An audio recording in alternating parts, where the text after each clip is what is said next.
That is about perfect conditions on here after sugar beet. Lovely bit of moisture. Going a treat really. A little bit later getting started than I wanted to be today. I've spent about 2 hours on the phone trying to get variable seed rate to work, and we're not getting anywhere with it just yet, so try and get that sorted for another day. It wasn't too essential in this field, but I wanted to try it out with here just to make sure it was working for when I do get into a field where I really want to use it and I think it'll be more beneficial.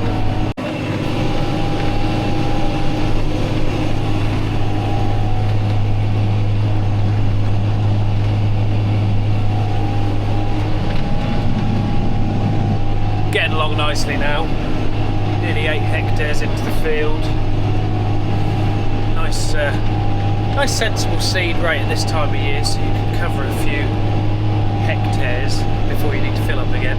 I should get just over, well, we'll get about 11 out of this at 170, but nice easy 10 hectares drilled before I've got to stop. And then I'll come back to this in the morning. But we are drilling Bamford, which is Group 3 soft wheat on a seed contract. I've got four blocks to do on a seed contract, 2 of them for ADM, 2 of them for Frontier. So they are being prioritised, so working with the drill starting from it being clean saves sort of messing around and gets the stuff that's potentially going to be worth a bit more money in the ground first. So yeah, Bamford seed crop, that covers between the Frontier and the ADM stuff 200 acres basically.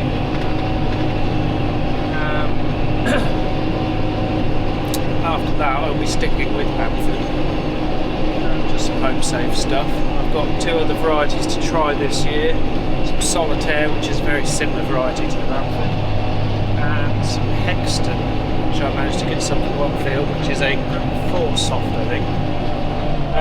Which have gone well for us in the past, so that's a new one we'll try. Let's see how that goes. Fantastic news! Firstly, my lunch has just turned up. That's good news on any day, isn't it? There she goes. Thank you! But secondly, way better news. After spending way more hours on the phone than I needed to, or wanted to, we've got the variable rate working. There's my prescription map, and it is now talking to the control box. So that has been quite the palaver to set up, and there was some settings which needed to be set to things that you never would have guessed they would have needed to be set to. For example, I had to tell the Trimble screen, instead of telling it that it was speaking to a Vardastat box, I had to tell it was speaking to another Trimble. So how does that work? Anyway, ended up with a group video call with 2 other people from Frontier Precision. One who had had similar issues he'd gone through, and we've just got it working. So we're in the second field now, and I've done 3 or 4 rounds without it, but that doesn't really matter. There's not a big variation on the map in this field, much like the last one. In these conditions, it's probably not going to make a huge difference, but at least I can get it working in fields where I'm not relying on it as much to do its job. So yeah, it's working so far. I'll get going. I'm just going to scoff my lunch down and then I'll show you it working. I'll show you a picture of the map that I made. So you can see the darker the red, the higher the seed rate. So I've basically been onto a biomass map, which is a satellite image of how thick the crop is from a previous wheat crop, and I've put the thicker seed essentially where the field needs it. So where the establishment is potentially not as good, or where the land doesn't hold the crop up as well and carry it through the season as well, I'm putting more seed on. And then on the better bits, trying not to reduce them too much, because I still want to keep the same minimum seed rate, but on the really good bits with the biomass where the crop was showing up as being a lot thicker. I've reduced it a little bit there, so essentially I'm not going to be using any more seed than normal, but I'll be putting the seed where it's more needed. But if I do need to use more, I will be just putting a higher rate on the really bad bits on other fields rather than reducing the rate like I have done a bit on here, and get away with a bit of a rate reduction in places on here just because it's quite easy land, and you just got to have a bit of an educated guess off of the maps really. So hopefully that will even the crop out a little bit.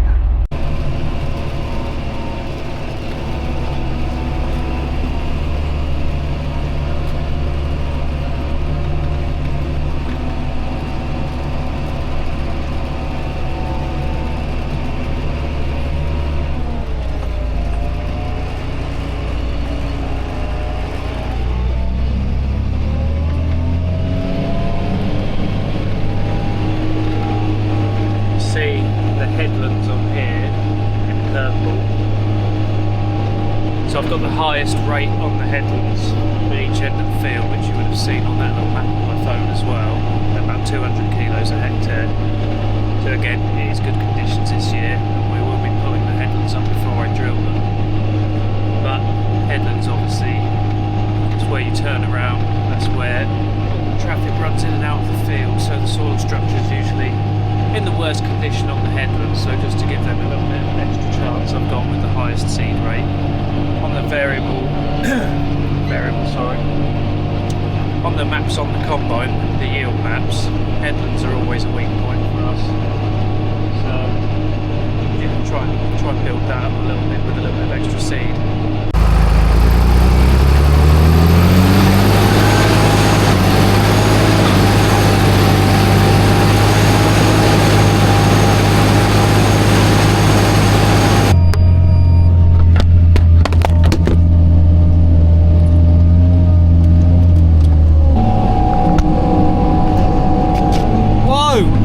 You're right.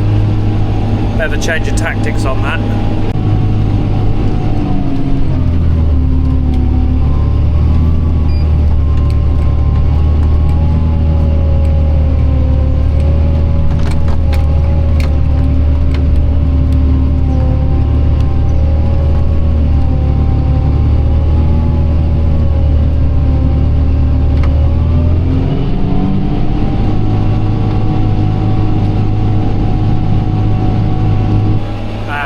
Expecting this variable seed rate to be a game changer.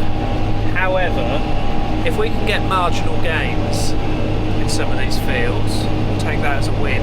It's not costing me anything to do apart from a little bit of time to make the maps.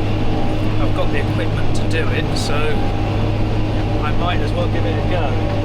Theoretically, it should help improve the yield, but these fields, like I said, there's so much more to it. Other than that, it comes down to what nutrients in the soil, which are also doing some variable rate nutrition application, soil type, year. There's hundreds of different factors that come into play with getting a decent crop. And the poorer parts of the field, quite simply, you'll never be able to get them as good as the better parts of the field, because by nature some land is just better than others, and that's how it will be. But with prices where they are and the current outlook for agriculture, any gain whatsoever we'll take, because we're going to need every little bit we can. Every little helps.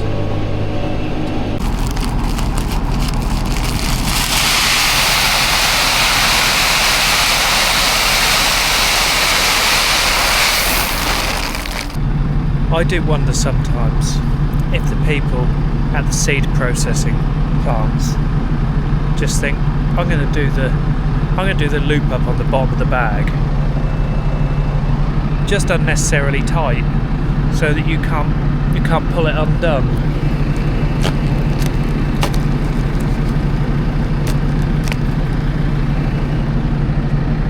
Just gets stuck, doesn't it?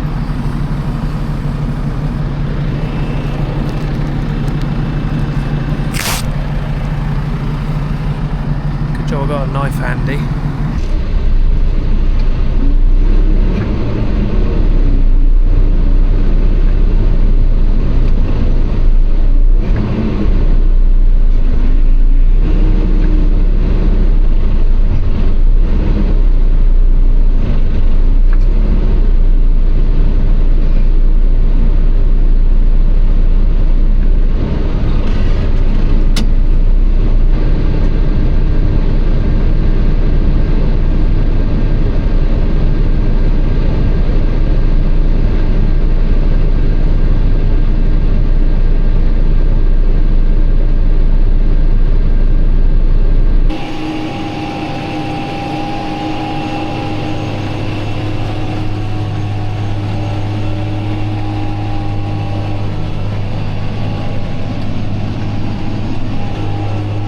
on the last pass of the headland. It's about time to turn my candles on, really. Ready? Hope you've got a welding mask on. Protect your eyes. Whoa! Now we can see what we're doing.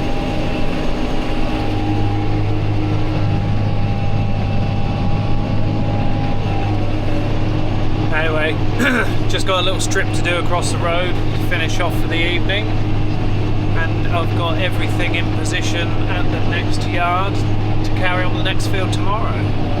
So catch up with you then.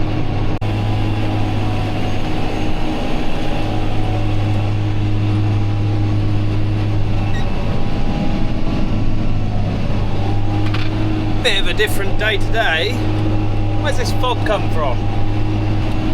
I'm in another 60-acre block this morning. We're on to the second batch of Bamford seed now.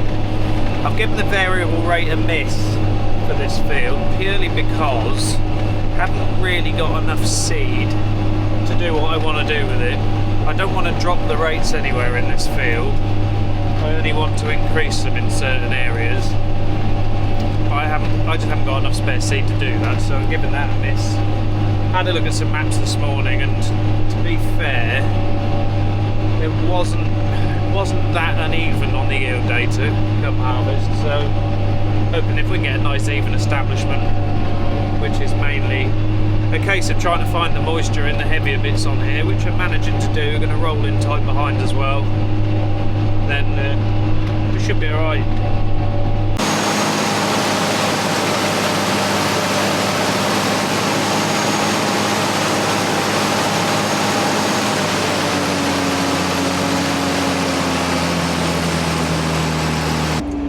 Just coming to the end of this block now, headlands to do, and have a little play with the drone. I've got a microphone that I'm going to have a little fiddle around with, see if we can't get some tractor sound and match that up to the drone video. I'm going to put this out here.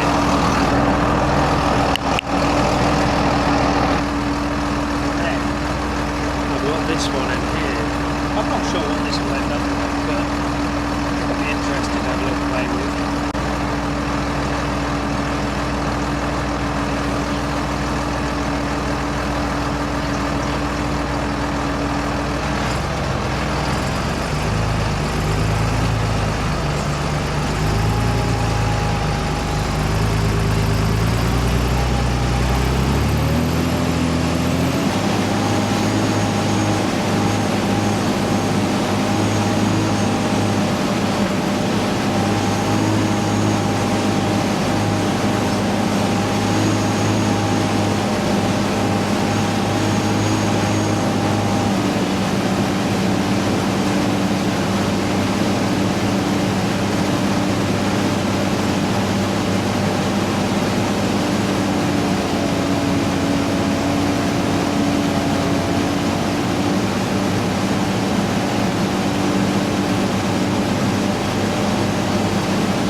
Well, that added another level of multitasking to the job, didn't it? Apologies there, Mr. Large. I did drive on the corner of your field a little bit whilst I was trying to drive and fly at the same time. Not sure what that audio will sound like, even though this clip will probably be after the drone footage plays. I'll find out what that sounds like when I get on the computer. Hopefully not too bad. Anyway, moral of the story, don't try and drive and fly at the same time. All in all, successful start to the drilling, I think. Just about to polish this 60-acre block off, and then we've got a 42-acre to move to tomorrow, which is the last block of seed. So thank you very much for watching. Hope you enjoyed that. I hope the drone footage and the microphone syncing is successful. Was successful. It makes a nice change, I think, from the rubbish YouTube music, which is really the only option other than silence. Anyway, give us a like and a subscribe if you enjoyed the videos. We'll see you on the next one.